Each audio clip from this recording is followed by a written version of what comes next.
father was a complicated guy. At one point, he was on the run from the feds. He had a fairly long criminal record that he talked to me about in great detail when I was a kid, and he had some questionable associations. But like any parent, he showed up and he did the best that he could do. And in many ways, I feel like he was a better parent than most. I go back to a conversation I had when I was little, because I was sitting there wide-eyed because I really looked up to my dad. He said, "Jesse, I got to tell you a story." He said, "I went to go see this fortune teller once. My eyes got even wider because I was like, oh, there's magic involved." He said, and he told me that my third child was going to change the world. He said, "Now, as far as I know, there's only you and your half-sister, but I lived a pretty wild life. So there's probably another kid of mine out there somewhere. So I think that makes you number 3.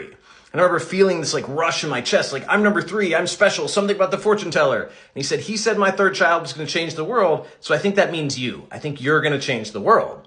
And at that point, I felt seen, I felt validated, I felt like I was my dad's favorite, I felt all these good things, but I also started to feel something I've struggled with for my entire life, which was this tremendous pressure to live up to that expectation. Because as a kid, I wondered, like, how could I possibly change the world? How could I possibly live up to all these things my dad wants for me or hopes for me or sees in me, because I don't see them in myself? And I struggle with that. And to some degree, I still struggle with that. I talk about it a fair amount in my book because I'm still trying to figure out how it is that I'm going to live up to that and change the world. And I'm a 40-year-old man. My dad's been dead for almost 20 years. Things are dramatically different. But in my mind, I'm still like, well, I have to live up to that. Like, I have to find a way to make my dad proud. I have to